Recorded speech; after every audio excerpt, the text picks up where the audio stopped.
Marcus Reynolds sat quietly in first class, his casual clothes hiding his billionaire status.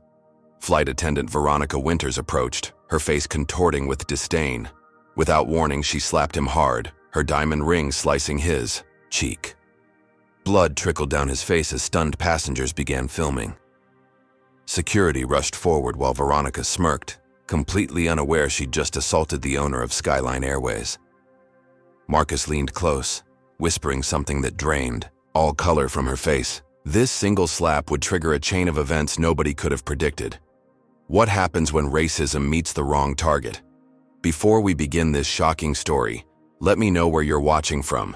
If you believe in justice and standing up against discrimination, hit that like button and subscribe to stay updated with more powerful stories that expose the truth about racism in America today. Marcus Reynolds wasn't born with a silver spoon in his mouth. Growing up in South Chicago, he learned early that the world would judge him by his skin color before his character. His father, a janitor at O'Hare International Airport, would often take young Marcus to work, where the boy would stand mesmerized by the massive planes taking off into the endless sky. "Those planes can take you anywhere in the world, son," his father would say. "But first you've got to find your wings." Finding those wings wasn't easy in a neighborhood where poverty and racial profiling were daily realities. At 14, Marcus was wrongfully detained at an airport while waiting for his father, security assuming he was loitering or planning to steal. That humiliating experience lit a fire within him. Someday, he promised himself, I'll own an airline where this never happens to anyone. Through scholarships and working 3 jobs simultaneously, Marcus graduated from Northwestern University with dual degrees in business and aeronautical engineering. His innovative fuel efficiency algorithm caught the attention of industry veterans, earning him his first million by 26. Rather than join established companies, Marcus used his earnings to purchase a struggling regional airline with just 2 planes and renamed it Skyline Airways. Against all odds and industry skepticism about a black owner succeeding in the predominantly white airline industry, Marcus transformed Skyline into a major carrier. His secret weapon wasn't just business acumen, but a commitment to treating everyone with dignity. Skyline became known for its diversity initiatives and zero-tolerance policy for discrimination, winning industry awards for customer satisfaction and employee retention. Despite his $10 billion net worth and recognizable face in business circles, Marcus maintained a peculiar habit. He frequently traveled on his own airline incognito, wearing casual clothes instead of $1,000 suits, observing how his staff treated everyday passengers. The true character of a company shows in how they treat people who appear to have no power, he often told his executive team. Recent reports of several discriminatory incidents on Skyline's Boston-Chicago route had reached his desk, each complaint mysteriously disappearing from the system before proper investigation. Marcus decided to see for himself, booking a first-class ticket under his mother's maiden name, dressing in jeans and a simple black sweater rather than his usual tailored attire. What he didn't know was that this particular flight would expose a cancer within his company that went far deeper than isolated incidents. The sharp sting of Veronica Winters' slap was just the beginning of a dangerous journey that would threaten everything he'd built. As the blood trickled down his cheek from Veronica's ring cutting into his skin, Marcus made a split-second decision that would alter the course of his company forever. Rather than immediately revealing his identity, he would play along. Sometimes, he reasoned, you need to let the infection show itself before you can treat it properly. "Sir, you need to move to your assigned seat in economy," Veronica had demanded, before the slap, despite the first-class boarding pass clearly visible in his hand. Years of facing discrimination had taught Marcus to document everything. The small camera disguised as a lapel pin on his sweater had captured the entire unprovoked assault. But there was something in Veronica's confident smirk that suggested she felt completely protected in her actions. Someone powerful had her back, and Marcus intended to find out who. The whispered words that drained color from her face weren't a revelation of his identity, but a simple promise. "This won't end here." She wouldn't realize the full meaning of those words until it was too late. "I've already shown you my boarding pass 3 times, Marcus stated calmly, as Veronica summoned security to first class, his cheek still bleeding from her diamond ring. The surrounding passengers shifted uncomfortably in their luxury seats, some averting their eyes while others brazenly recorded the unfolding drama on their phones. "This man is being belligerent and refuses to return to his proper seat," Veronica announced loudly, completely ignoring the first-class ticket Marcus held outstretched.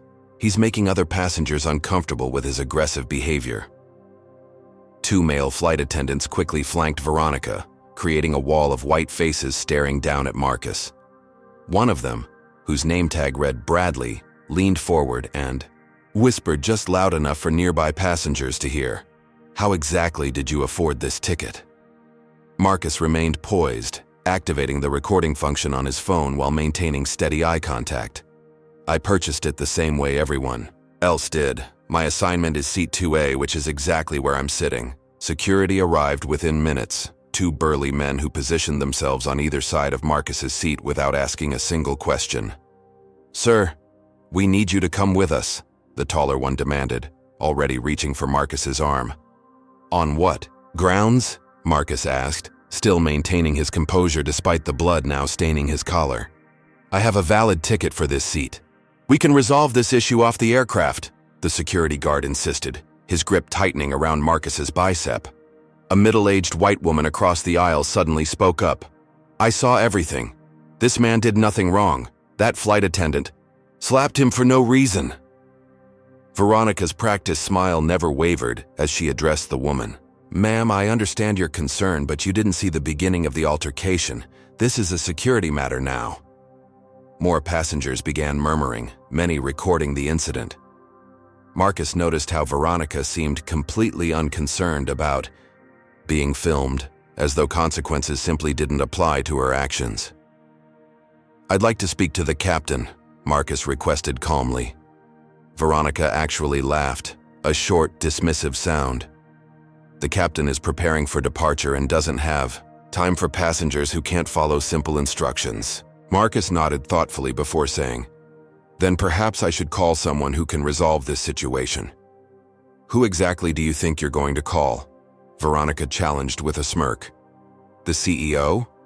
"That's exactly who I'm going to call," Marcus responded, pulling out his phone. The security guards exchanged glances but maintained their grip on his arms. Veronica's smile widened. "Go ahead. I'm sure Marcus Reynolds takes personal calls from random passengers." Marcus simply dialed a number and put the phone on speaker. After one ring, a professional female voice answered, "Mr. Reynolds' office." "Sarah, it's me," Marcus said. "I need you to patch me through to Logan immediately." There was a brief pause before Sarah replied, "Of course, sir. Connecting you with the Chief of Operations now." Veronica's expression faltered slightly as Marcus continued. "Also, please pull the personnel file for a flight attendant named Veronica Winters on Flight 372 to Chicago, and send a copy of this recording to legal." Before Veronica could process what was happening, an authoritative male voice came through the speaker. "Marcus, is everything all right?" "Not exactly, Logan. I'm experiencing some concerning customer service issues that require your immediate attention on Flight 372.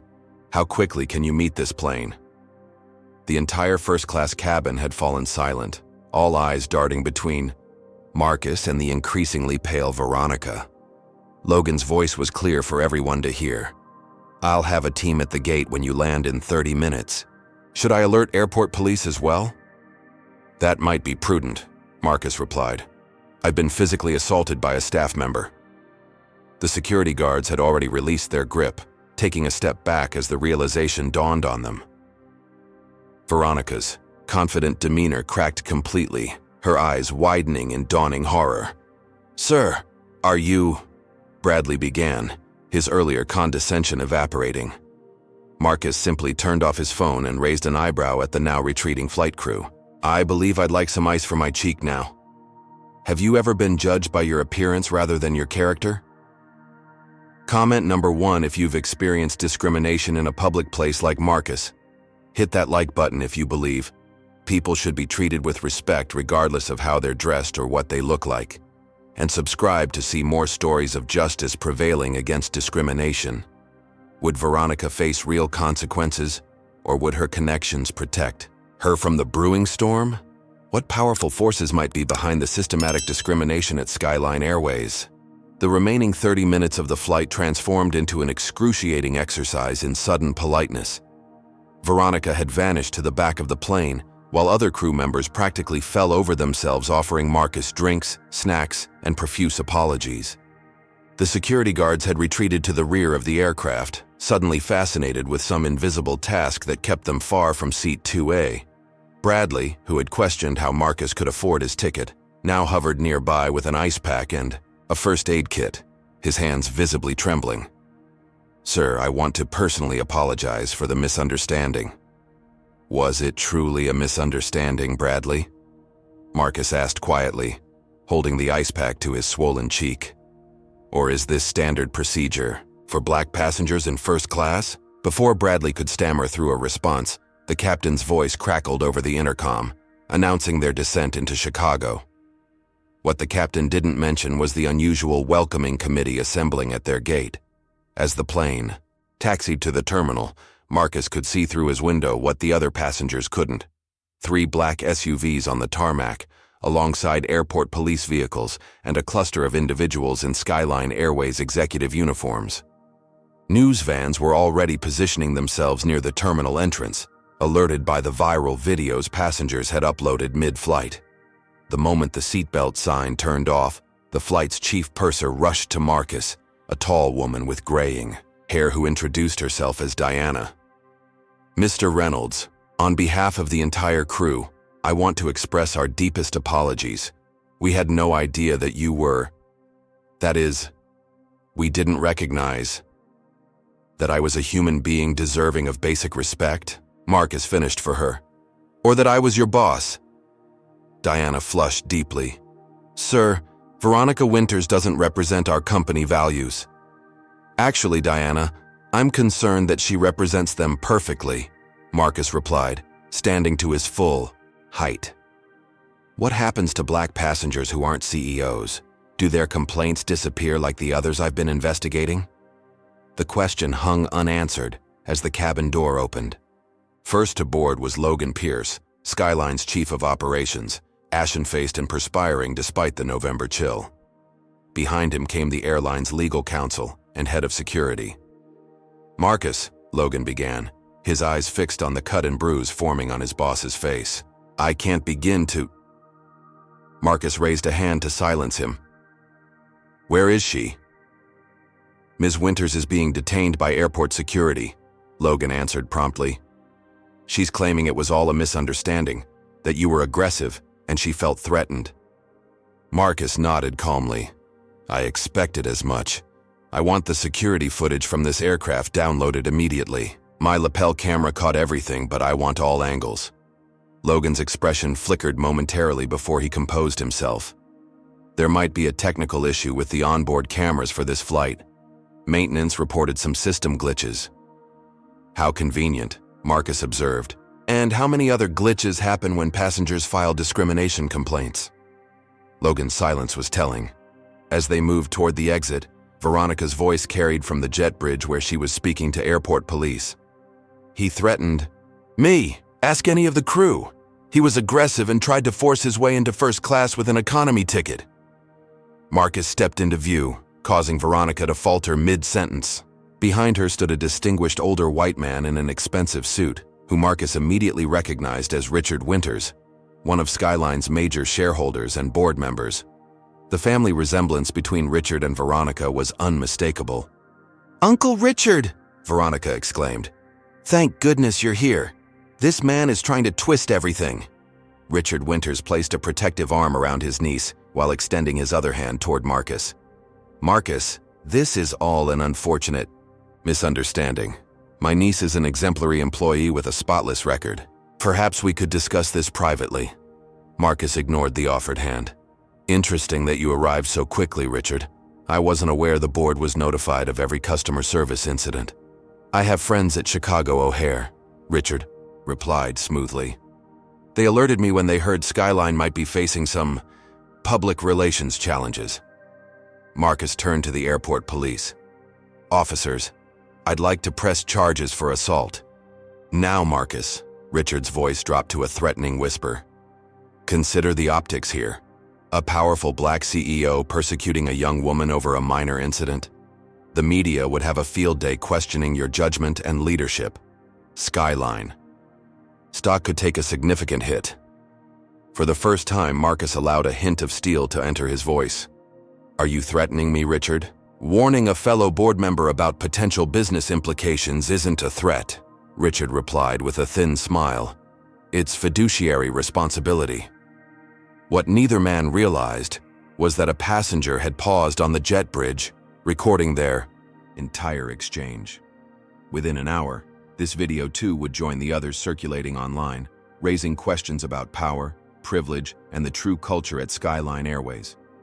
As camera flashes erupted from the terminal where journalists waited, Marcus made a silent vow. This would not be buried like the other incidents. Whatever was rotting at the heart of his company would be exposed and excised, no matter who was involved. Richard leaned closer, his smile never reaching his cold eyes. "Remember, Marcus, you may own the majority share, but the board can still vote to remove a CEO who becomes problematic. Choose your next steps carefully." In that moment, Marcus understood that the slap wasn't a random act of discrimination. It was the first visible symptom of a disease that had been growing undetected within his company, protected by power and privilege. And Richard Winters's presence suggested the infection reached all the way to the top. By midnight, the hashtag #SkySlapCEO was trending #1 nationwide. The videos captured from multiple angles showed the unprovoked assault in high-definition clarity, followed by the systematic attempt to remove Marcus from his rightful seat. News channels played the footage on continuous loop, each replay further damaging Skyline Airways' carefully cultivated image as a progressive, inclusive company. Marcus sat in his downtown Chicago penthouse, monitoring the unfolding media frenzy while his PR team frantically called from the crisis management room they'd established at headquarters. He had instructed them to issue only a brief statement, confirming an investigation was underway, offering no further comments until all facts were gathered. This restraint was driving them to distraction. "Sir, we need to get ahead of this narrative," his communications director pleaded over speakerphone. "Veronica Winters has already given 3 unofficial interviews painting herself as the victim of workplace intimidation." Marcus raised an eyebrow at the television screen where Veronica was indeed speaking tearfully to a sympathetic morning show host. "I was just doing my job," she sniffled. "He became aggressive when I politely asked to see his boarding pass. As a woman alone, I felt threatened and reacted instinctively to protect myself." The host nodded solemnly. "And you had no idea he was the company's CEO?" "None whatsoever," Veronica replied, dabbing at non-existent tears. "He was dressed like he didn't belong in first class. And now he's using his power to destroy my career because I made an honest mistake." Marcus muted the television. "Who authorized her to speak to the media? All employees are bound by contract to refrain from public statements during active investigations." An uncomfortable silence followed before his legal counsel admitted, "Richard Winters apparently provided her with his personal attorney, who's arguing that the contractual obligation infringes on her free speech rights." The mention of Richard Winters sent Marcus to his computer where he pulled up the shareholder registry. Richard Winters had held a respectable but not controlling 8% of Skyline shares for years. But according to the latest update, that percentage had quietly increased to 15% over the past 3 months through a series of shell companies. Significant, but still not enough to threaten Marcus's majority control. Or so he thought, until his phone rang with an urgent call from Sarah, his executive assistant. "Sir, we've just received notice of an emergency board meeting called for tomorrow morning at 8 a.m. Richard Winters initiated it, citing urgent leadership concerns regarding recent public events. Marcus frowned. "He doesn't have authority to call an emergency meeting without my approval." "He secured signatures from 2/3 of the board members, sir," Sarah replied, her voice tight with concern. "According to corporate bylaws, that overrides the normal procedure." Before Marcus could respond, his tablet pinged with a news alert. Skyline Airways stock had plummeted 27% since market opening. Institutional investors were publicly expressing concerns about leadership stability and potential systemic issues within corporate culture. His phone buzzed with another call, this time from Logan Pierce. "Marcus, you need to see this immediately." Within seconds, A.E. SETI video link appeared in his messages. The video showed Veronica Winters in what appeared to be a private meeting with several Skyline executives, including Logan himself, dated 3 weeks earlier. They were reviewing passenger manifests, with Veronica circling certain names. "These passengers should receive special attention," she was saying as Logan nodded approvingly. "My uncle says we need to maintain the right image for our premium class services." The video cut abruptly, but the implication was clear. Skyline had been systematically profiling passengers based on their names, likely targeting those who appeared to be minorities for additional scrutiny or harassment. "Where did this come from?" Marcus demanded. "It was sent anonymously to several news outlets 20 minutes ago," Logan replied, his voice unsteady. "Marcus, I can explain. This isn't what it looks like." "It looks exactly like what I've suspected for months," Marcus countered. "Discrimination has been encoded into our operations, hasn't it, Logan? With your knowledge and participation." Logan's hesitation was confirmation enough. "Richard Winters has been influential in certain operational decisions. He convinced several executives that maintaining a certain passenger aesthetic in premium classes would protect our luxury brand image." Marcus ended the call without another word, his mind racing. The slap hadn't been a random incident of racism. It was part of a deliberate policy, likely targeting him specifically once they realized he was traveling incognito to investigate complaints. His security chief called next. "Sir, we've detected unusual access attempts on our customer complaint database. Someone with high-level credentials is systematically deleting records going back 18 months. The pieces were falling into place. Richard Winters wasn't just covering up discrimination. He had been orchestrating it, using his niece and other employees to enforce an unwritten policy of exclusion. And now, with Marcus's public exposure of the incident, Winters was accelerating his efforts to seize control of the company. Marcus's phone wouldn't stop ringing as more revelations emerged.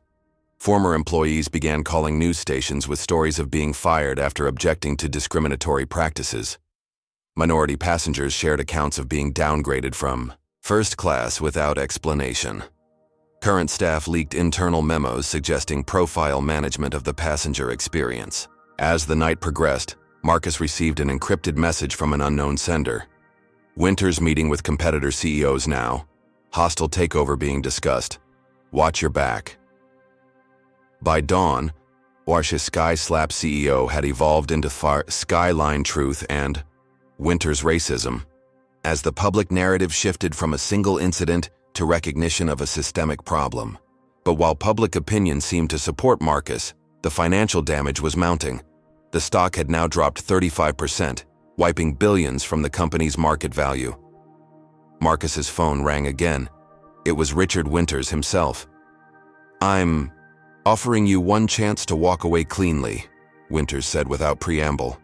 "Resign citing personal reasons, sell your shares to my consortium at yesterday's closing price, and will ensure you receive a generous severance package. Fight me, and I promise there won't be anything left of your reputation or your company when I'm done."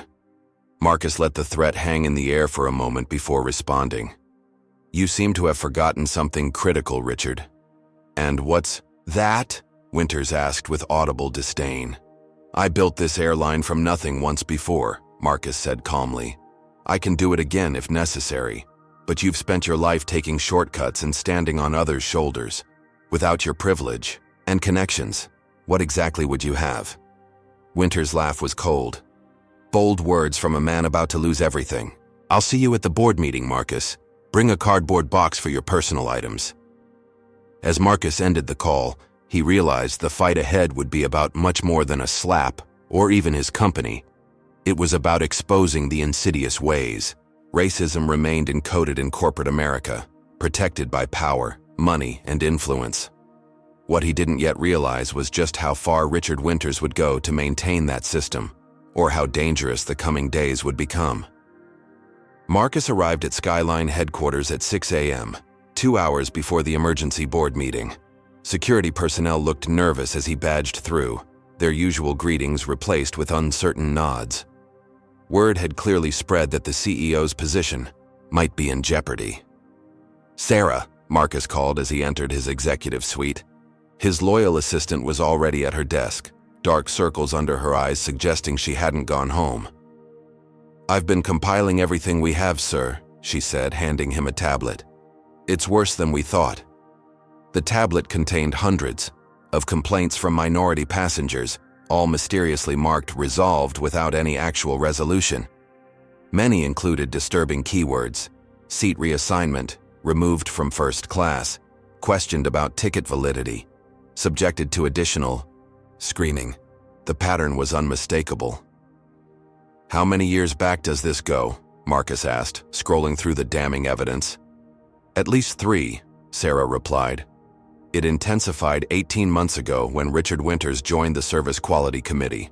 Marcus nodded grimly. "And the deleted files?" "Our IT security team managed to recover most of them from backups. Someone with executive clearance was systematically purging complaints filed by passengers with flagged names." Sarah pulled up an internal document titled Passenger Experience Guidelines that had never crossed Marcus's desk.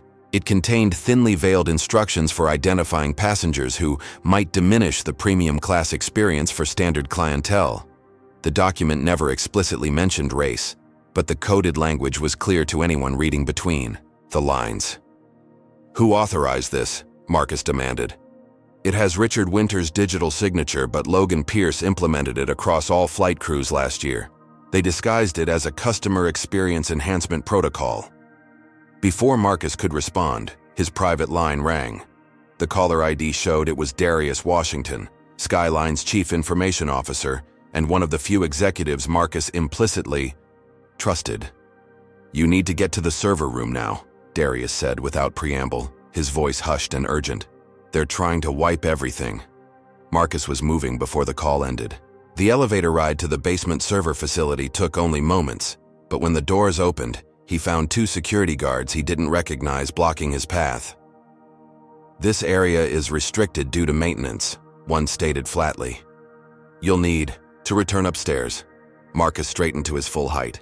"I'm Marcus Reynolds, CEO of this company." The guards exchanged glances. "We have orders from Mr. Pierce that no one enters without his authorization, for data security purposes." The absurdity of being denied access to his own company's servers might have been amusing under different circumstances. Instead, Marcus pulled out his phone and dialed Darius, putting the call on speaker. "The server room is locked down with unknown security personnel," Marcus said. "They're stalling," Darius replied immediately. "I'm watching the data transfers in real time. Someone's mass deleting the passenger complaint database and all internal communications related to the special attention protocol." Marcus ended the call and fixed the guards with a steely gaze. "Step aside now, or you'll be charged with corporate espionage and destruction of evidence in a federal investigation." The bluff worked. The younger guard hesitated before muttering into his radio. After a tense moment, they reluctantly stepped aside. Inside the server room, Marcus found Darius frantically working across multiple terminals, while 2 technicians he didn't recognize were disconnecting hard drives. "Stop what you're doing immediately," Marcus commanded. The technicians froze, looking past Marcus to the doorway where a new figure had appeared. Richard Winters stood with his arms crossed, several board members flanking him like an entourage. "This is merely standard data protection protocol, Marcus. Given the potential legal exposure from yesterday's unfortunate incident, we're securing vulnerable systems." "By deleting evidence," Marcus challenged. "By protecting proprietary information," Richard countered smoothly. "The board has concerns about potential data leaks during this sensitive time." One of the board members, Janet Chen, stepped forward with visible discomfort. "Marcus, we weren't informed about any data deletion. Richard assured us this was routine security maintenance before the meeting." Richard's expression hardened momentarily before his practiced smile returned. "Perhaps I wasn't clear enough.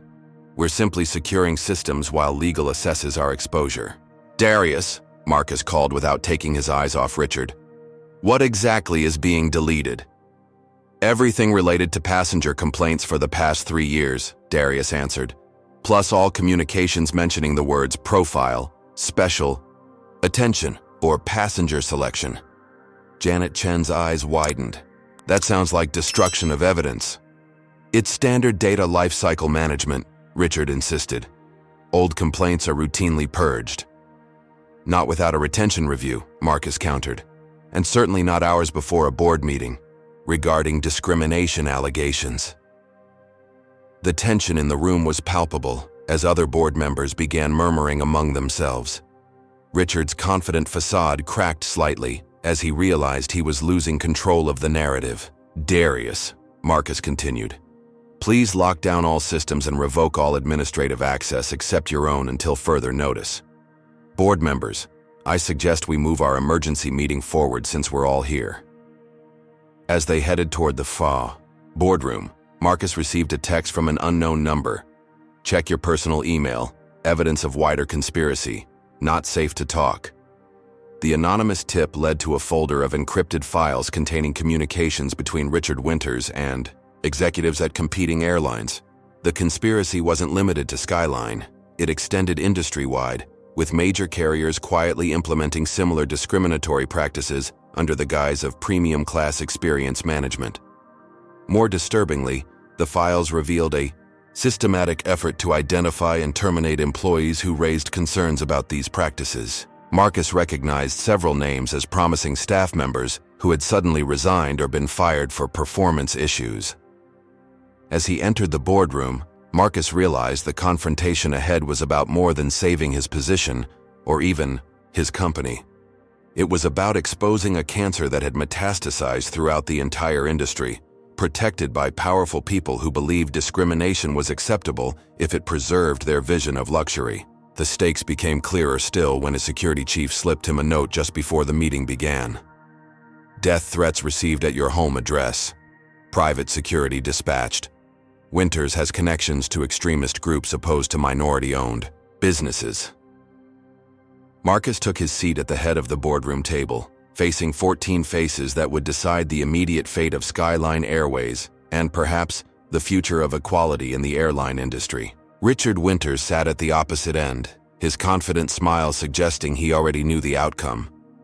What Richard didn't know was that Marcus had been recording everything since the moment he entered the building. Every conversation, every attempted deletion, every threat, all preserved as evidence for what was to come. Have you ever discovered something corrupt in a place you thought you could trust? Comment number 1 if you've ever uncovered dishonesty or discrimination in your workplace or school. Hit that like button if you believe transparency is essential for accountability. And make sure to subscribe to see more stories of courage against systematic injustice. How far would Richard Winters go to protect his discriminatory system? Could Marcus find enough allies to fight against powerful interests determined to maintain the status quo? What would happen to Veronica now that her role in the larger conspiracy was exposed? Ladies and gentlemen of the board, Richard Winters began with practiced gravitas. We face an unprecedented crisis that threatens the very existence of Skyline Airways. Marcus observed the room carefully.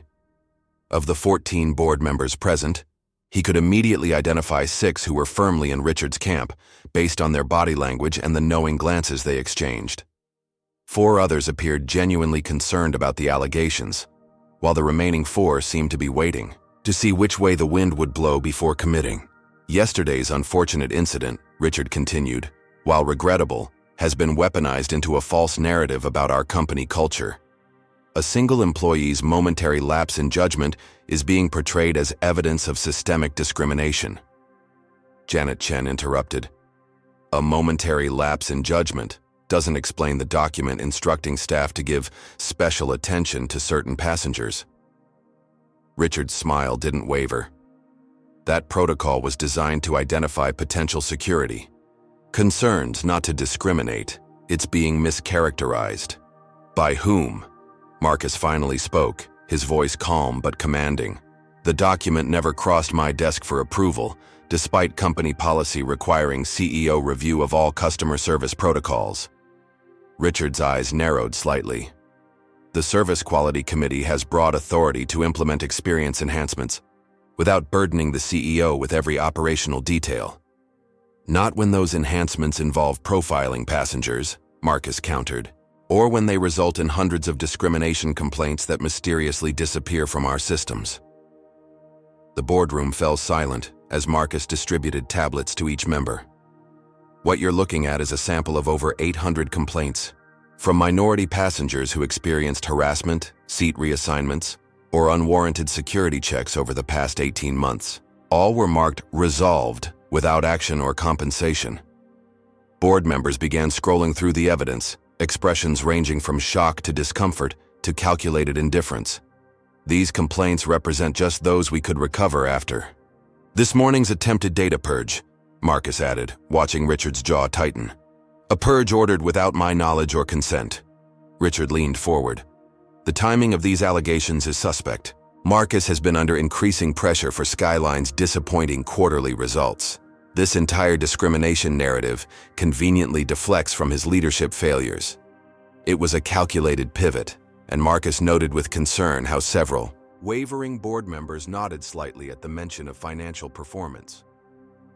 Interesting timing indeed, Marcus replied. Our financial challenges began precisely when the passenger aesthetic protocols were implemented. Premium class bookings from minority passengers have dropped 47% in the past year. I wondered why until now. Before Richard could respond, the boardroom door opened and a courier delivered a sealed envelope to him. Richard's expression remained neutral as he read its contents, but a subtle flush crept up his neck. Perhaps we should take a brief recess, Richard suggested smoothly. We've only just begun, Marcus objected. We need to address the attempted evidence destruction this morning. Richard's smile turned cold. Actually, there's an urgent matter requiring private discussion among select board members. We'll reconvene in 30 minutes. To Marcus's surprise, 8 board members stood to follow Richard out, giving him a sudden majority. Janet Chen shot Marcus an apologetic look before whispering, "Something's happening. They're pressuring key shareholders." During the recess, Marcus received a series of alarming messages. First, his legal team reported that Veronica Winters had filed assault charges against him, claiming he had grabbed her wrist before she defensively slapped him. Second, 3 major institutional investors had unexpectedly announced they were reviewing their Skyline holdings due to governance concerns. Finally, and most disturbingly, his home security system had detected unauthorized access attempts. When the board reconvened, the atmosphere had shifted perceptibly. Richard Winters returned with renewed confidence, accompanied by 2 people Marcus didn't recognize. For the record, Richard announced formally, I'm introducing Jeffrey Morris from Hemisphere Capital and Victoria Zhang from East Asian Airlines, who hold proxy voting authority for significant Skyline shareholders. Marcus understood the play immediately. Richard had leveraged his connections to bring additional voting power into the room, likely through hastily arranged proxy agreements. I move to temporarily suspend Marcus Reynolds from his duties as CEO pending a full investigation into yesterday's incident and broader concerns about company leadership, Richard stated. Under Bylaws Section 7.3, this requires a simple majority vote. The room erupted in objections and procedural questions, but Richard pressed forward. Those in favor? 8 hands went up immediately, joined after a moment's hesitation by the 2 newcomers. That's 10 votes in favor, constituting a majority of present voting interests, Richard declared with barely concealed satisfaction. This is procedurally invalid, Marcus's general counsel objected. Proxy votes must be registered 48 hours before board action. Emergency provisions allow for expedited proxy registration during crisis situations, Richard countered. Legal has already validated their standing. Marcus watched as his company was being stolen through procedural manipulation. And who will lead Skyline during this temporary suspension? The board has asked me to serve as interim CEO effective immediately, Richard replied, unable to completely suppress his triumphant smile. Security will escort you from the building, Marcus. Your access credentials have already been deactivated. The security team that entered wasn't Skyline's regular personnel but private contractors with earpieces and impassive expressions. Marcus recognized the implicit threat. This wasn't just about removing him from the building. One last thing before I go, Marcus said, standing with dignity. "I've forwarded evidence of discrimination, evidence tampering, and corporate conspiracy to the Department of Justice, the FAA, and the Equal Employment Opportunity Commission. Whatever happens here today, the truth will come out." Richard's smile didn't falter. "Former employees with grudges make allegations all the time, Marcus. Without access to company systems or records, you'll find it challenging to substantiate any claims. Now please exit peacefully to avoid further embarrassment." As Marcus was escorted out of the headquarters he had built from the ground up, employees watched in shocked silence. Some appeared confused, others frightened, but a few met his eyes with quiet resolve, suggesting he wasn't entirely without allies inside. Once outside, Marcus found his driver replaced by an unfamiliar chauffeur. "Sorry, sir," the man said. "Company vehicles have been recalled. I can take you home or to a hotel." "Neither," Marcus replied, already dialing his personal security team. Within minutes, a nondescript sedan arrived, driven by the head of his private security detail. "We need to go dark," the security chief advised once they were moving. "Your home security was breached 20 minutes ago.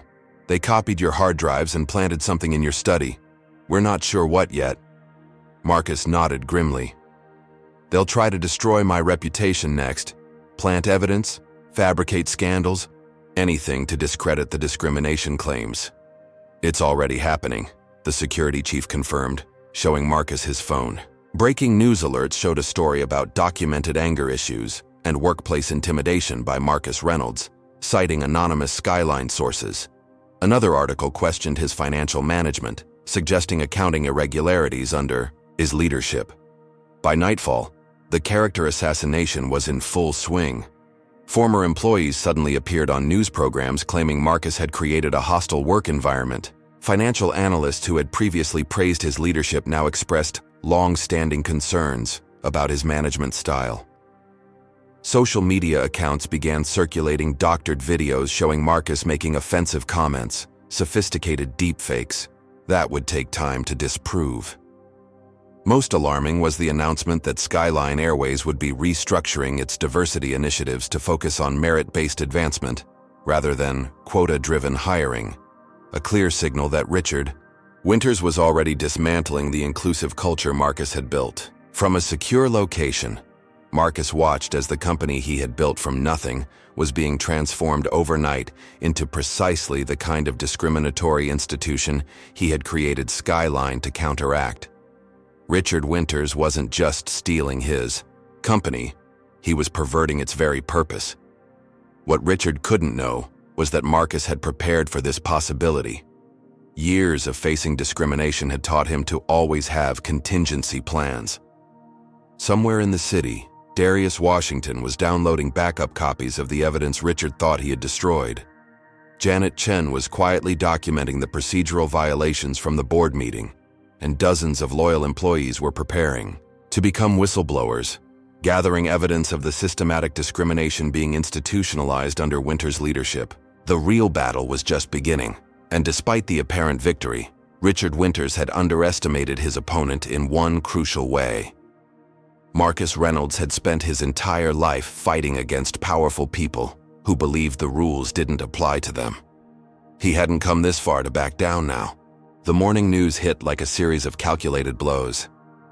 "Skyline CEO removed amid allegations of financial misconduct," screamed one headline. "Former employees allege pattern of abuse by Reynolds," claimed another. Most damaging was the breaking story. Exclusive. Video shows Reynolds berating minority staff member. The video, clearly doctored but convincingly so, showed Marcus apparently shouting racist remarks at a tearful employee. Within hours, civil rights organizations that had initially supported him began distancing themselves, issuing cautious statements about waiting for all facts to emerge. Marcus watched from his hotel room, having abandoned his compromised home after security teams discovered listening devices and cameras installed during the breach. His phone rang constantly with reporters seeking comment, former allies questioning his integrity, and anonymous callers leaving threatening messages. "They're thorough," observed Darius Washington, who had resigned from Skyline rather than serve under Richard Winters. "They've been planning this for months." The question is why, Marcus replied, pacing the secure room. This goes beyond racial discrimination or even a power grab. Richard could have quietly implemented his policies without this elaborate conspiracy. It's not just about Skyline, Darius said, turning his laptop to show Marcus a spreadsheet. I've been tracking stock movements across the airline industry. There's a pattern. Every time a minority-owned airline or one with strong diversity initiatives gains market share, they face similar crises. Manufactured scandals, sudden leadership changes, financial irregularities. Marcus leaned closer, seeing the data pattern emerge. Over the past 5 years, 7 promising airlines with minority leadership had been targeted in similar ways. Each followed the same trajectory: public scandal, leadership removal, acquisition by larger conglomerates, abandonment of diversity initiatives. Operation Skyfall, Marcus murmured, remembering the cryptic reference in earlier evidence. It's not just Richard. It's an industry-wide effort to eliminate minority ownership and leadership. And you were the biggest target because you were the most successful, Darius concluded. Skyline proved that diversity wasn't just a social good but a business advantage. Your profitability threatened their narrative. Before Marcus could respond, his secure phone, known only to his most trusted circle, rang with a call from Janet Chen. "They're moving faster than we anticipated," she said without preamble. Richard called an emergency vote to approve a merger with Atlantic Global Airways. They're claiming it's necessary to stabilize the company after the leadership crisis. That's why the stock was deliberately tanked, Marcus realized. They wanted to drive the price down for a cheaper acquisition. It gets worse, Janet continued. They've frozen your Skyline stock, claiming potential insider trading concerns. You can't vote your shares or sell them until an investigation is complete. The strategy was becoming clear. Isolate Marcus, destroy his reputation, strip him of his voting power, and sell the company before he could mount an effective defense. His personal phone pinged with a text from an unknown number. "Check your foundation records. They're next." Within the hour, breaking news reported that the Reynolds Foundation for Educational Access was under investigation for financial irregularities. The foundation, which provided scholarships to minority students in aviation and aerospace, had been Marcus's pride and joy. The allegations suggested scholarship funds had been misappropriated for personal expenses, a blatant lie, but one that would tarnish both his business and philanthropic reputations. By afternoon, Marcus's former allies were falling one by one. Board members who had initially supported him issued statements expressing shock and disappointment at the emerging allegations. Business partners announced they were re-evaluating their relationship with his ventures. Even his alma mater announced it was reviewing his position on their advisory board. The isolation strategy continued as negative stories flooded social media. Former classmates suddenly remembered troubling incidents from college. Anonymous sources claimed he had used discriminatory hiring practices himself, but hidden them behind diversity initiatives. Doctored photos showed him at events with controversial figures he had never met. Most painful was the discovery that his medical records had been hacked and altered. News sites were reporting he had been diagnosed with intermittent explosive disorder and had hidden the condition from the board, a complete fabrication, but one that seemed designed to explain away his supposed angry outbursts.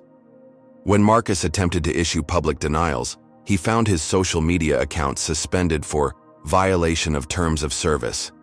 News outlets that had previously covered his success story now refused to publish his rebuttals, citing ongoing investigations.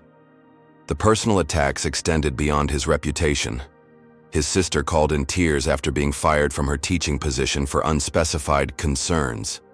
His elderly parents reported strange vehicles parked outside their retirement community. His college roommate's business was suddenly facing an unexpected tax audit. The message was clear.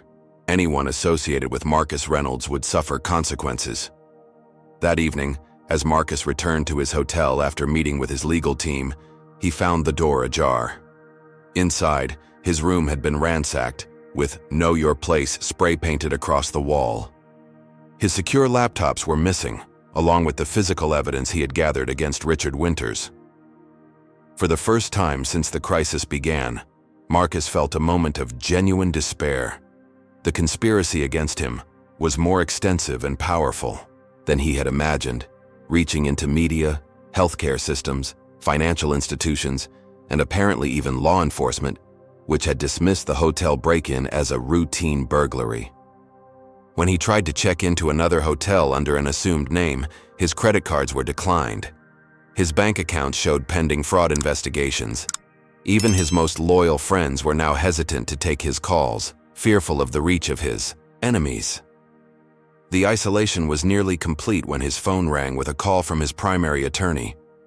"They've frozen all your assets," she informed him gravely.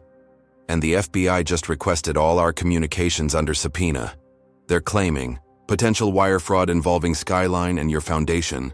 The fabricated criminal investigation was the final step in Richard's strategy, not just to take Marcus's company but to destroy him completely, ensuring he could never rebuild or challenge the status quo again. As night fell, Marcus found himself sitting alone in his car, apparently defeated, his company stolen, his reputation in tatters, his financial resources frozen, and even his closest allies under threat. Richard Winters had executed a nearly perfect takedown, using the very system supposedly designed to ensure fairness and justice. But in the darkness of that car, illuminated only by the glow of his last secure device, Marcus was reviewing a hidden file he had maintained for years. It contained contingency plans for scenarios most people would consider paranoid, including the complete destruction of his public identity. What Richard Winters didn't understand about Marcus Reynolds was fundamental. A lifetime of facing discrimination had taught him to always prepare for the worst, to build backup systems for his backup systems, and to create insurance policies against the most powerful enemies. As Marcus activated Protocol Phoenix, a contingency plan even his closest advisors didn't know existed, a series of encrypted messages deployed to servers across the globe. Whatever happened next, the truth would not remain buried. The only question was whether Marcus himself would survive to see justice done. The abandoned warehouse on Chicago's South Side seemed an unlikely command center for what had become a shadow war against one of the most powerful corporate conspiracies in the airline industry. 3 weeks had passed since Marcus Reynolds had seemingly disappeared, with media speculation ranging from suicide to flight from justice. Richard Winters had publicly expressed deep concern for his former colleague, while simultaneously dismantling every diversity initiative at Skyline Airways. Inside the warehouse, converted shipping containers housed a sophisticated operation. Darius Washington managed a network of secure servers, while Janet Chen coordinated with a growing team of whistleblowers still inside Skyline. Marcus, nearly unrecognizable with a shaved head and beard, studied the evidence wall where the full scope of Operation Skyfall was finally taking shape.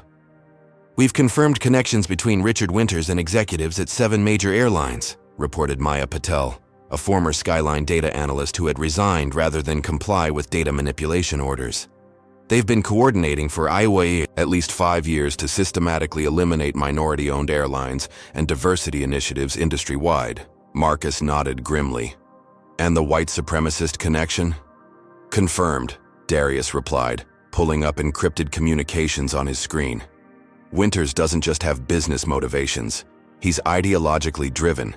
He's been funneling millions, from Skyline's consulting budget to front organizations with explicit white nationalist agendas." The evidence was damning.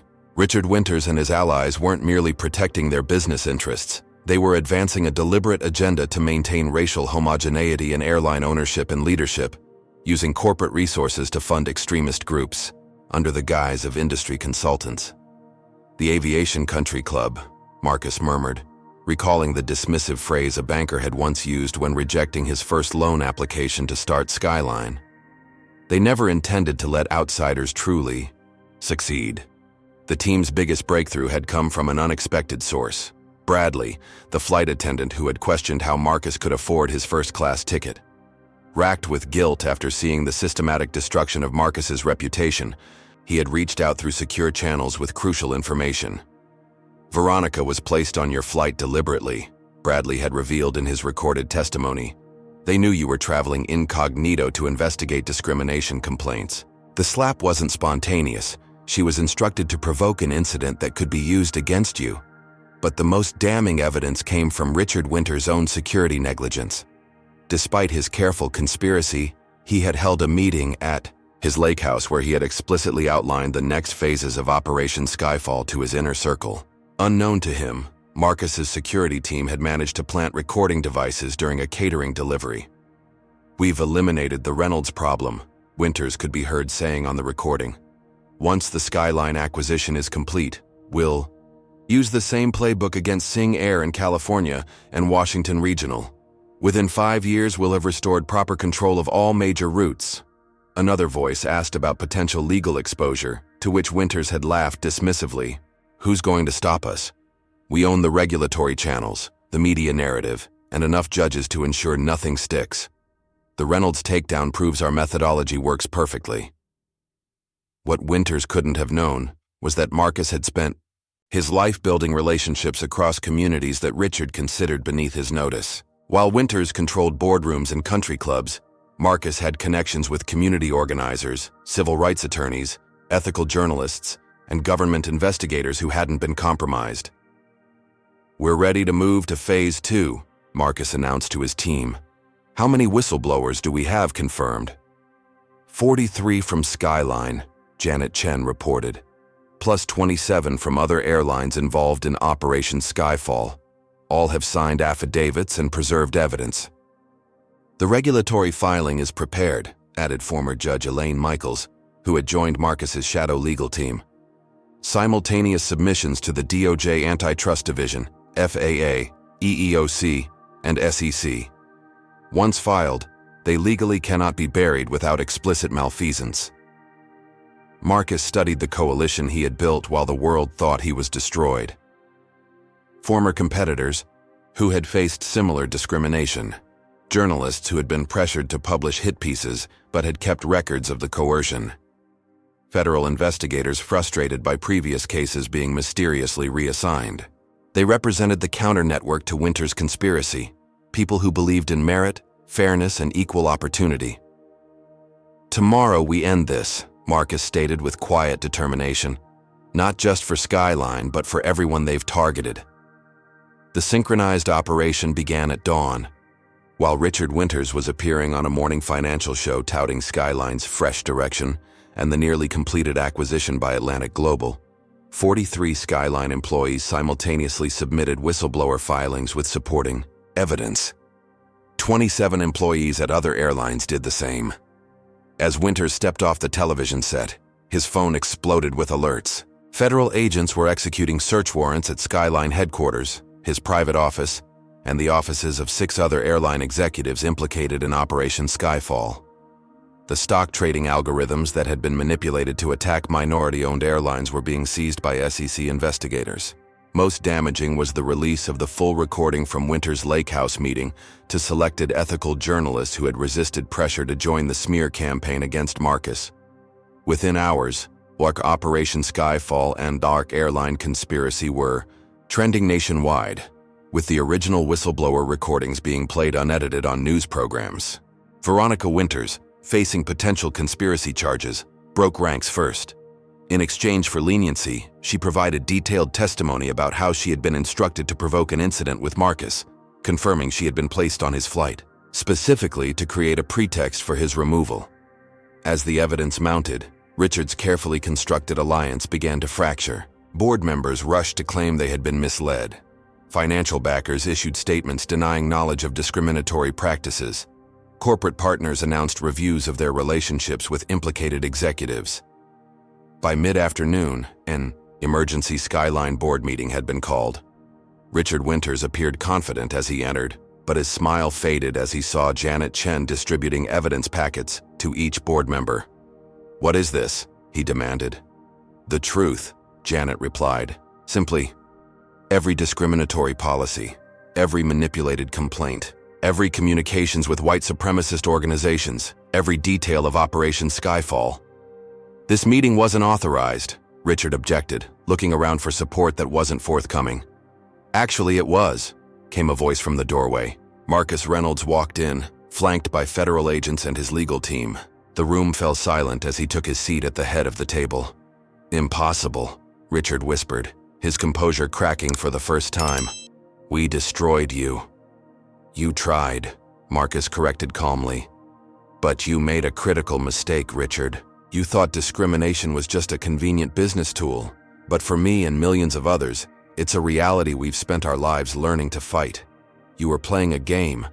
We were fighting for survival." As federal agents presented Richard Winters with a warrant for his arrest on charges of conspiracy, securities fraud, and civil rights violations, Marcus revealed his final card. His apparent disappearance had been strategic, not to hide, but to coordinate the most comprehensive response to corporate discrimination in aviation history. "Your Phoenix Protocol," Darius whispered with newfound understanding. "It wasn't just about survival. It was about building the coalition to expose everything." Marcus nodded. "Sometimes you have to let your enemies believe they've won to see how far their corruption extends." The board voted unanimously to reinstate Marcus as CEO and cooperate fully with federal investigations. By evening, similar scenarios were playing out at boardrooms across the industry as the full scope of Operation Skyfall was exposed. What had begun with a slap had uncovered one of the most extensive conspiracies of corporate discrimination in modern history. As Marcus reclaimed his office that night, he knew the fight wasn't over. Richard Winters was just one node in a network that believed diversity threatened their control. Dismantling that network would take years, but the first decisive battle had been won. Have you ever seen justice finally prevail after it seemed all hope was lost? Comment number 1. If you believe persistence against discrimination eventually pays off, even when the odds seem impossible, hit that like button if you were relieved to see Marcus finally turn the tables on Richard Winters and his conspiracy. And make sure you're subscribed to see the final chapters of this incredible story of courage against corporate corruption. How would Skyline Airways transform after this scandal? What consequences would Richard Winters and his co-conspirators ultimately face? And could the airline industry truly change after decades of systemic discrimination? Marcus knew that exposing the conspiracy was only the first step. To truly transform the airline industry and ensure lasting change, he would need a coalition powerful enough to withstand the inevitable counterattacks from those who still held significant influence despite Richard Winters' arrest. "They'll regroup quickly," Marcus warned his core team gathered in Skyline's restored executive boardroom. "Richard may be in custody, but his network remains largely intact. We need to move faster and more decisively than they expect." The immediate challenge was rebuilding Skyline's reputation while simultaneously pursuing justice against all participants in Operation Skyfall. Marcus implemented a three-pronged strategy: legal accountability, industry reform, and corporate transformation. For legal accountability, he assembled a formidable team. Elaine Michaels, the former federal judge, coordinated with prosecutors building cases against Richard Winters and his co-conspirators. Civil rights attorneys prepared class action lawsuits on behalf of discriminated passengers and employees. International aviation authorities launched their own investigations into foreign carriers implicated in the conspiracy. "The evidence is overwhelming," Elaine reported. "Winters and at least 14 other executives will face federal charges ranging from conspiracy and fraud to civil rights violations. The paper trail connects them directly to white supremacist organizations through shell companies and consultant contracts." For industry reform, Marcus reached out to minority executives across transportation sectors, many of whom had faced similar discrimination, but lacked the resources to fight back effectively. Together they formed the Transportation Equity Alliance, creating a united front to advocate for systemic changes in hiring, promotion, and service policies. Most surprising was Marcus's outreach to progressive executives at competing airlines, who had been sidelined or silenced by Operation Skyfall's influence. These internal allies provided crucial intelligence about ongoing resistance to diversity initiatives within their companies, identifying additional conspirators who had escaped the initial investigations. "We've confirmed 5 more board members at major carriers who were active participants," reported Janet Chen, who now headed Skyline's corporate governance division. "They're already working to minimize the scandal's impact and preserve discriminatory practices under new names." The alliance's most unexpected member arrived unannounced at Skyline headquarters. Amanda Winters, Richard's daughter and heir to the Winters family fortune. Unlike her father, Amanda had spent years working with civil rights organizations, much to Richard's disapproval. "My father's views never represented mine," she explained during her first meeting with Marcus. "I've spent my life trying to counteract the damage he's done, mostly in secret to maintain access to family resources that I redirected to equity initiatives. Now I want to do it openly." Amanda provided devastating evidence about her father's decades-long involvement with organizations working to maintain racial homogeneity in corporate America. Her testimony, combined with financial records showing how the Winters family had systematically undermined minority business development across multiple industries, strengthened both the criminal cases and civil litigation. While building these external alliances, Marcus simultaneously transformed Skyline internally. Every discriminatory policy was publicly identified and eliminated. Employees who had enforced these policies faced appropriate consequences, from retraining to termination, depending on their level of involvement. Those who had resisted the discrimination or become whistleblowers were recognized and promoted. "The airline that emerges from this crisis will be fundamentally different," Marcus promised during an all-staff meeting. "Not just superficially, diverse but structurally equitable in ways that will set new standards for the industry." Most crucially, Marcus established independent oversight mechanisms that would prevent future discrimination from taking root undetected. A diverse passenger advocacy board with actual authority to investigate complaints and recommend policy changes. Anonymous reporting channels protected from executive interference. Regular third-party audits of service quality across passenger demographics. As these reforms took shape, Skyline faced significant resistance. Advertisers with connections to Richard's network threatened to withdraw. Financial analysts with similar ties issued negative forecasts. Social media campaigns attempted to portray the company as pursuing reverse discrimination or sacrificing quality for political correctness. The alliance Marcus had built proved its value as these attacks mounted. Civil rights organizations mobilized their members to support Skyline through the transition. Ethical investors stepped forward with needed capital. Journalists committed to accurate reporting countered misinformation with facts and evidence. By the time Richard Winters' criminal trial began 3 months after his arrest, the alliance had grown from a defensive coalition into a transformative force within the transportation industry. What had started with one CEO refusing to accept a discriminatory slap had evolved into a nationwide movement for corporate accountability and equity. As Marcus prepared to testify against his former board member and the architects of Operation Skyfall, he received an encrypted message warning of a potential assassination attempt during the trial. The conspiracy's most extreme members, facing financial ruin and potential imprisonment, had decided Marcus Reynolds could not be allowed to tell his story in court. The threat confirmed what Marcus had suspected all along. This wasn't merely a business dispute or even a civil rights issue. It was a fundamental struggle over who would be allowed to participate fully in America's economic future. And some would stop at nothing to maintain their advantage.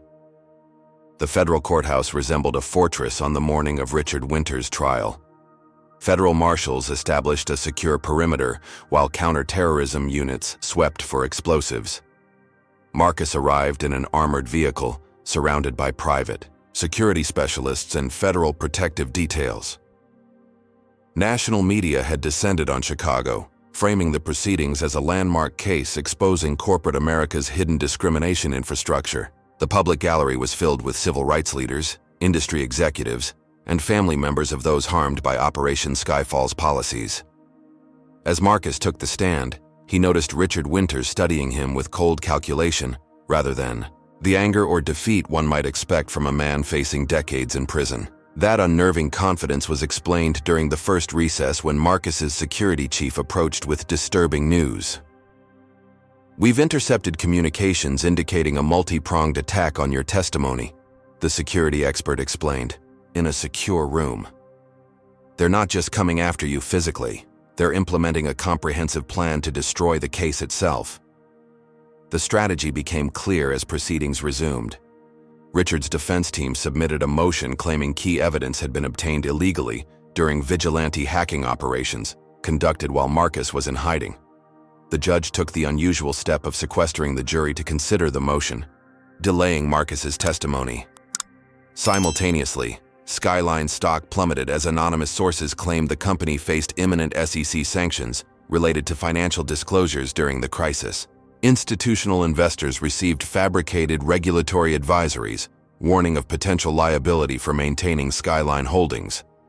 Most concerning was the coordinated media attack suggesting Marcus had orchestrated the entire controversy to distract from Skyline's financial problems. Doctored financial statements circulated, showing the airline had been insolvent before the slap incident, implying Marcus had manufactured the discrimination claims to avoid accountability for mismanagement. They're trying to create enough chaos and doubt to undermine everything we've built, Janet Chen observed as the team gathered in their secure operations center. If they can't win in court, they'll win in public opinion.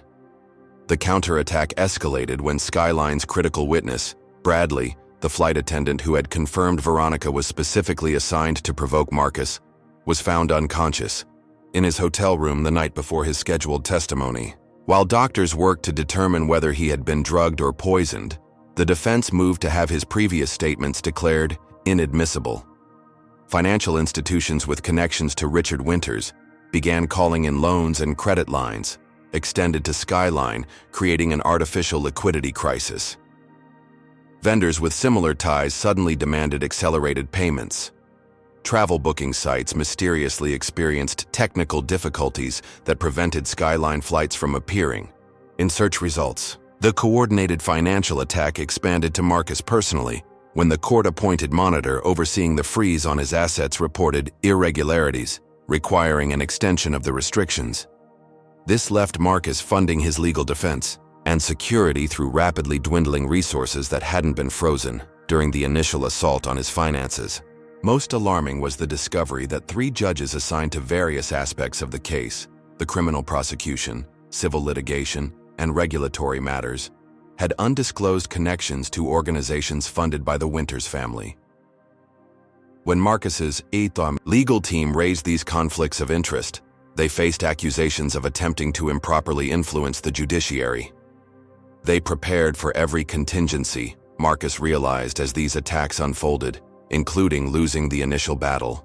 The conspiracy's most dangerous countermove came during a transcontinental Skyline flight, carrying key physical evidence and 2 federal agents transporting it to Chicago.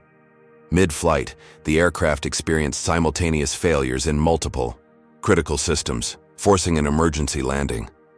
During the evacuation, the evidence was nearly lost in what appeared to be a random baggage handling error until an alert crew member intervened. Forensic analysis later confirmed sophisticated sabotage had caused the system's failures, demonstrating how deeply Operation Skyfall's influence extended into aviation maintenance and security protocols. As the trial proceeded despite these setbacks, Richard Winters made an unexpected move. His attorneys approached Marcus with a proposed settlement. Richard would plead guilty to lesser charges and provide testimony against higher-level conspirators, in exchange for a reduced sentence and partial immunity from civil litigation. He's trying to buy time, Elaine Michaels warned when Marcus brought the offer to his advisory team. There are no higher-level conspirators. He was at the top. This is a tactic to gain access to our evidence and witnesses under discovery while he rebuilds his defense. Marcus declined the offer, but Richard's strategy achieved its secondary purpose, creating the public impression that the true culprits remained at large, with Richard merely a scapegoat for more powerful interests. The most dangerous moment came during Marcus's resumed testimony. As he described discovering the systematic discrimination within Skyline, a court officer positioned directly behind him subtly reached inside his jacket. Only Amanda Winters. Sharp observation and urgent warning to security prevented what was later confirmed to be an assassination attempt by an infiltrator with falsified credentials. The failed attempt proved a turning point in public perception. Media coverage shifted from skepticism about Marcus's claims to shock at the lengths the conspiracy would go to silence him. The judge ordered unprecedented security measures for the remainder of the trial, including screened remote testimony for vulnerable witnesses. Despite the obstacles, the prosecution methodically presented overwhelming evidence. Thousands of discriminatory incidents documented across multiple airlines. Financial transfers between Richard Winters' shell companies and white supremacist organizations. Internal communications explicitly discussing strategies to restrict minority advancement in the industry. Testimony from former conspirators who had accepted plea deals. When the defense finally presented its case, their strategy became clear.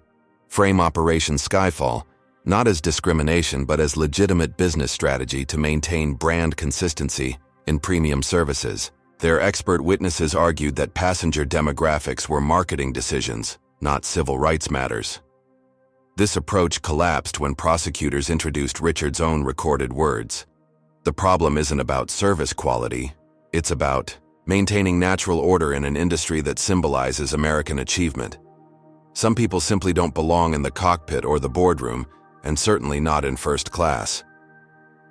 As the trial neared its conclusion, Marcus received intelligence that Richard's remaining allies were preparing one final desperate counterstrike. Having failed to derail the legal proceedings, they planned to destroy Skyline itself through a coordinated attack on its operational infrastructure, crippling its reservation systems, maintenance records, and flight operations simultaneously. The warning gave Marcus just enough time to implement emergency protocols, temporarily shifting critical systems to secure backups, while federal cyber units traced the attack to its source. When executed, the sabotage affected only decoy systems, while providing conclusive evidence linking the remaining conspirators to criminal activity. With this final counterattack neutralized, the outcome of Richard Winters' trial was all but certain. The jury deliberated for just 7 hours before returning guilty verdicts on all major counts. As Richard was led from the courtroom in handcuffs, he locked eyes with Marcus one final time, not with defeat, but with a chilling promise that the war was far from over. Marcus understood the unspoken threat. The prejudices that had fueled Operation Skyfall hadn't disappeared with Richard's conviction. They had merely lost one battle in a longer struggle that would continue across boardrooms, courtrooms, and cultural battlegrounds for years to come. But for the first time, the battlefield had been exposed to public view. The systems that had protected discrimination under the guise of business decisions were now subject to unprecedented scrutiny. And Marcus Reynolds had proven that justice, while difficult and dangerous to pursue, was possible even against the most entrenched power structures. Richard Winters' conviction should have marked the beginning of a new era in the airline industry. Instead, it triggered an even more coordinated resistance from the remaining power structures that had facilitated Operation Skyfall. While Richard awaited sentencing, the network he had built continued functioning with frightening efficiency. "They're adapting faster than we anticipated," Marcus observed during a crisis meeting with his leadership team. "This was never about one man, or even one company. It's an entrenched system protecting itself." The resistance manifested across multiple fronts simultaneously. Regulatory agencies that had initially supported the investigation now found themselves under intense political pressure to avoid overreach into legitimate business decisions. Congressional committees with oversight responsibility were suddenly focused on unrelated matters. Career officials who had championed the case faced reassignment or early retirement. Legal challenges multiplied exponentially. Every piece of evidence, every witness statement, every procedural decision in the Winters trial became subject to appeals claiming violations of due process. Judges who had issued favorable rulings faced unprecedented scrutiny of their personal and professional lives from shadowy opposition research operations. "They're trying to bury us in paper and process," Elaine Michaels explained. "Even with the conviction secured, they can tie up implementation of penalties and reforms for years through procedural challenges." The economic warfare intensified as a coordinated industry response emerged. Major airlines simultaneously announced they would no longer code-share with Skyline, effectively cutting it off from the global aviation network. Maintenance contractors with ties to implicated executives found scheduling difficulties that delayed critical Skyline aircraft servicing. Fuel suppliers imposed surcharges specifically targeting Skyline routes. Most alarming was the discovery that air traffic control procedures had been subtly adjusted to disadvantage skyline flights, placing them in longer holding patterns and less efficient routing corridors. This systematic discrimination was nearly impossible to prove, but created cumulative operational disadvantages that threatened the airline's recovery. "They're treating us like we're radioactive," Janet Chen reported after another airline canceled a long-standing partnership agreement. "Even executives who privately support our reforms won't publicly align with us. They're afraid of becoming targets themselves." The financial system proved equally hostile. Banks that had eagerly extended credit to Skyline under Marcus's previous leadership now cited industry volatility to justify onerous terms or outright rejections. Investment analysts issued negative guidance despite improving operational metrics. Credit rating agencies placed Skyline on review for downgrade based on governance uncertainties rather than actual financial performance. Marcus's personal financial situation deteriorated in parallel as institutions froze his accounts pending compliance reviews that stretched indefinitely. Properties he owned faced suspicious tax reassessments or zoning challenges. Investment partners in his non-aviation ventures received anonymous but detailed warnings about reputational risks of continued association. The harassment extended to everyone connected with exposing Operation Skyfall. Whistleblowers found themselves blacklisted across the industry despite theoretical legal protections. Journalists who covered the story faced unusual scrutiny of their past work and personal lives. Even passengers who had submitted discrimination complaints reported unexplained difficulties with everything from credit applications to employment background checks. "They're sending a message," Marcus concluded. "Challenge the system and you'll be systematically erased from legitimate participation in the economy." The most sophisticated attack came through manipulation of public opinion. Op-eds appeared in major publications questioning whether anti-discrimination enforcement had gone too far in the Skyline case.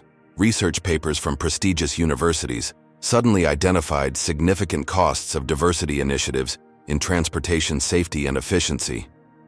Social media campaigns portrayed Marcus as an opportunist weaponizing race for business advantage. These coordinated efforts achieved significant impact. Public support for the broader investigation into industry discrimination declined, as the narrative shifted from clear ethical violations to complex regulatory debates.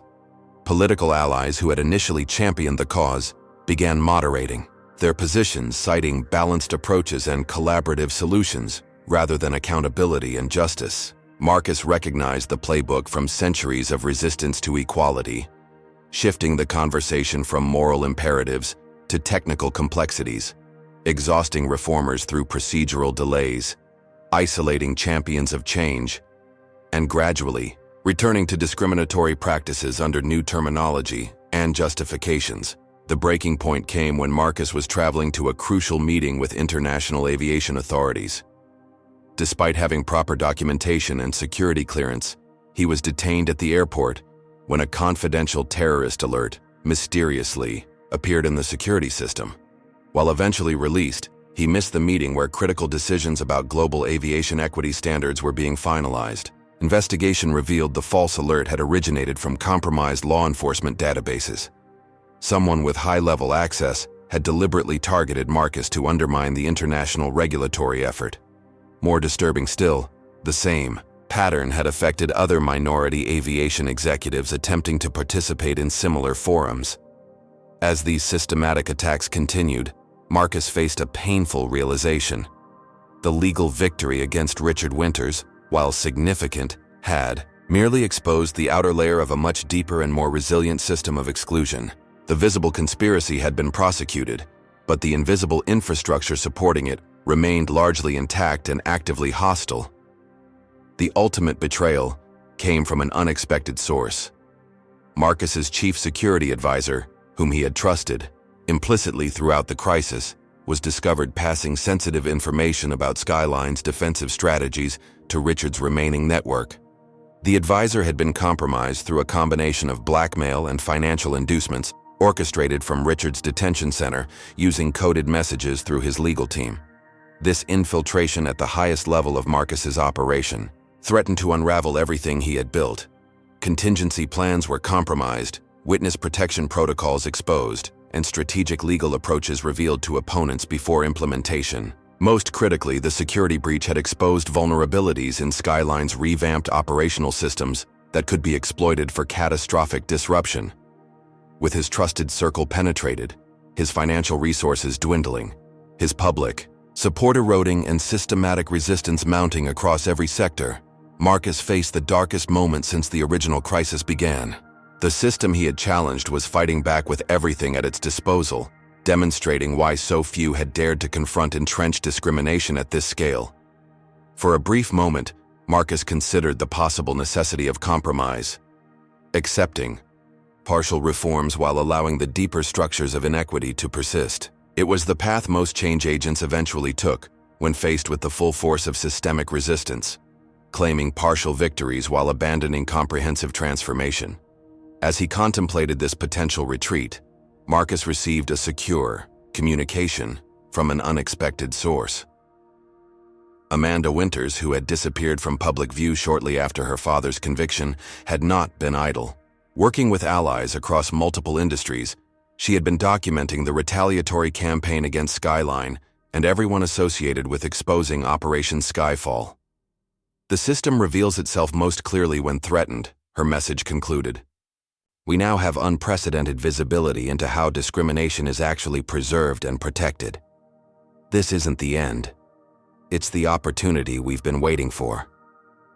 Attached was a comprehensive analysis identifying the specific individuals, institutions, and mechanisms being used to undermine the reforms. The very resistance meant to defeat them had created a map of the previously invisible system. With this knowledge, a more strategic and comprehensive response became possible. Marcus Reynolds had started this journey seeking justice for a discriminatory slap. He now understood he was engaged in something far more significant, exposing and dismantling mechanisms of exclusion that had persisted for generations by adapting to each challenge while maintaining their essential function. The system was fighting back with everything it had, which meant it recognized the existential threat Marcus and his allies represented. That desperate resistance, painful as it was to endure, confirmed they were on the right path. 6 months after Richard Winters' conviction, Marcus Reynolds stood alone on the observation deck of Chicago O'Hare International Airport, watching aircraft from dozens of airlines taxi, take off, and land in the afternoon sun. Among them were the distinctive blue and silver planes of Skyline Airways, still flying despite everything the system had thrown against them. His contemplation was interrupted by the arrival of Darius Washington, now Skyline's Chief Innovation Officer. "They're all here," Darius announced, "every single one." Marcus nodded and followed his colleague to a private conference center adjacent to the airport where an extraordinary gathering had assembled. Civil rights attorneys sat alongside airline executives. Government investigators mingled with international aviation authorities. Whistleblowers who had risked everything to expose discrimination shared tables with industry reformers who had fought the same battles from inside the system. At the center of it all stood Amanda Winters, who had transformed from a reluctant witness against her father into the architect of the most comprehensive corporate accountability initiative in aviation history. "Thank you all for coming," Marcus began as the room quieted, "especially those who traveled despite the unusual difficulties many of you experienced." This drew knowing laughter. Nearly everyone present had faced some form of harassment or obstruction while traveling to this meeting. 6 months ago, we exposed Operation Skyfall and secured a conviction against its most visible architect. We believed that would be enough to create lasting change. Marcus paused, surveying the room. We were wrong. Screens around the room activated, displaying a complex network diagram mapping the systematic resistance they had encountered. Regulatory interference, financial manipulation, media distortion, legal obstruction, and technological sabotage, all coordinated to preserve discriminatory systems despite Richard Winters' removal. What we initially identified as a conspiracy within the airline industry was merely the visible portion of a much larger infrastructure designed to maintain exclusive control of economic resources, Marcus continued. When we challenged one component, the broader system activated to protect itself. Amanda Winters stepped forward. My father wasn't the mastermind. He was just one willing participant in something much older and more pervasive. The real power lies in the interconnected systems that make discrimination appear as natural market forces rather than deliberate exclusion.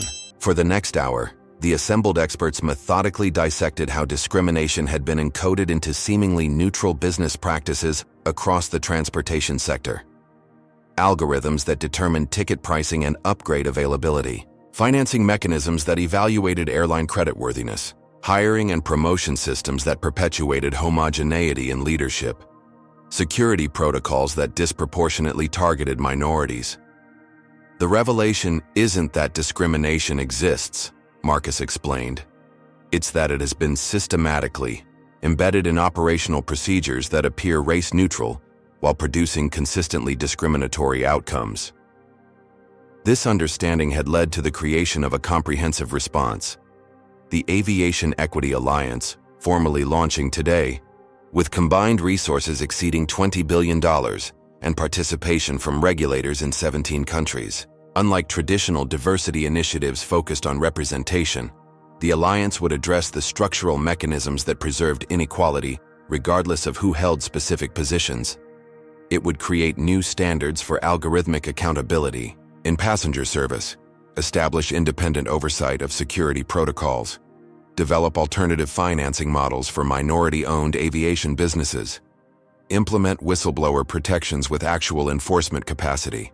Most importantly, Marcus emphasized, membership in the alliance requires submitting to binding equity audits that examine outcomes rather than intentions. Airlines will be evaluated not on their diversity statements, but on measurable service, quality across passenger demographics. The announcement represented a fundamental shift in approach. Rather than fighting individual discriminatory incidents or pursuing isolated bad actors, they would transform the underlying systems that made discrimination profitable and sustainable. As the formal presentation concluded and working groups began detailed implementation discussions, Marcus stepped away to a quieter area where Janet Chen waited with a tablet displaying breaking news. Richard Winters was just sentenced, she reported. 25 years for conspiracy, fraud, and civil rights violations. The judge cited the unprecedented nature of the enterprise and its fundamental threat to equal protection under law. Marcus absorbed this news with complex emotions. Richard's conviction and sentencing represented accountability for past harm, but the true measure of success would be preventing future discrimination through systemic change. There's more, Janet continued. Federal prosecutors just announced indictments against 27 additional executives involved in Operation Skyfall, including 3 former regulatory officials who obstructed previous investigations. The simultaneous timing wasn't coincidental. Marcus had coordinated with prosecutors to ensure the alliance launch coincided with these indictments, demonstrating both accountability for past violations and structural reform to prevent recurrence. As the day progressed, the full scope of their coordinated response became clear. While the Chicago meeting focused on industry transformation, parallel announcements occurred across the country. The Transportation Department unveiled new equity requirements for federal contracts. Consumer protection agencies introduced standardized discrimination complaint procedures with meaningful enforcement mechanisms. Congressional leaders announced hearings on algorithmic bias in travel services. By evening, when Marcus boarded a Skyline flight for the first leg of a global tour promoting the alliance, financial markets had already responded. Airlines that had joined the initiative saw stock prices rise as institutional investors recognized the long-term advantages of equitable service models and reduced discrimination liability. Those that remained resistant faced shareholder questions about sustainable business practices. The flight crew greeting Marcus represented the transformed Skyline, diverse not just in appearance but in career pathways that had brought them to aviation. The captain had entered the profession through Skyline's Community College Partnership Program. The first officer was a military veteran from an underrepresented community. The cabin crew included former employees of airlines that had practiced discrimination, now trained in Skyline's equity-centered service model. As the aircraft reached cruising altitude, Marcus reflected on the journey that had begun with a discriminatory slap and evolved into a fundamental challenge to systems of exclusion.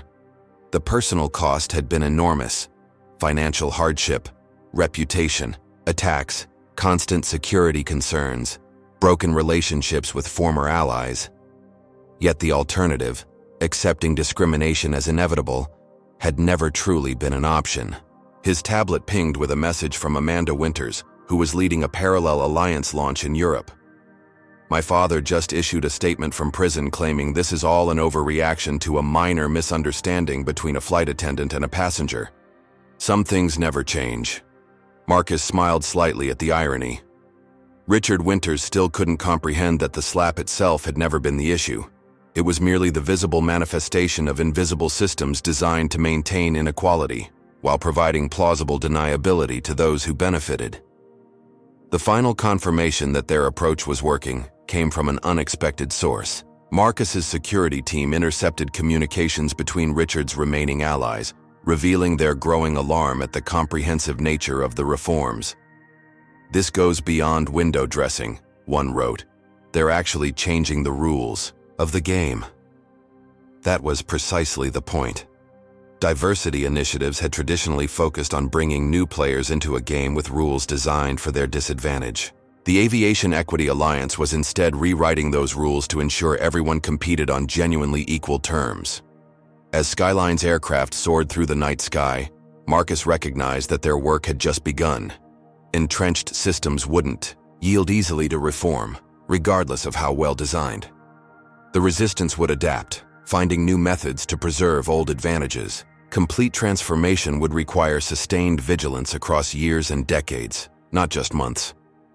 But for the first time, the architecture of discrimination had been fully exposed. Not just individual acts of bias, but the interconnected systems that normalized exclusion under the guise of business necessity. With that visibility came the possibility of lasting change. The slap that had started this journey represented everything wrong with a system that presumed to judge human worth based on appearance rather than character. The alliance now taking flight represented the possibility of a different approach. One, where access to opportunity reflected merit rather than privilege, and where justice wasn't merely an aspiration, but a measurable reality. As dawn broke over the Atlantic, Marcus watched the sun illuminate the aircraft's wing from his window seat. In aviation, he had found both his greatest challenge and his most meaningful purpose, transforming an industry that literally connected the world into one that reflected the full diversity of that world, not just in who it served, but in who controlled its future. The journey toward genuine equity would be neither short nor easy, but as Marcus had learned throughout his life, meaningful change never was. What mattered was continuing to move forward, even when the headwinds seemed impossible to overcome. Justice, like Skyline itself, had taken flight, and this time, no one would succeed in forcing it to land prematurely. The story of Marcus Reynolds teaches us that real change requires more than exposing individual acts of discrimination. It demands challenging the entire system that normalizes and protects such behavior. When Marcus faced that humiliating slap, he could have simply used his power for personal revenge, but instead chose to uncover the deeper network that enabled such discrimination to flourish. His journey reveals how power structures fight to maintain inequality, not through obvious racism, but through seemingly neutral business practices, financial mechanisms, and regulatory processes. These sophisticated systems are designed to appear race-neutral, while consistently producing discriminatory outcomes. We learn that dismantling such entrenched systems requires extraordinary resilience. Marcus faced character assassination, financial warfare, and even physical threats, yet persisted because he understood the stakes extended far beyond his personal experience or single company.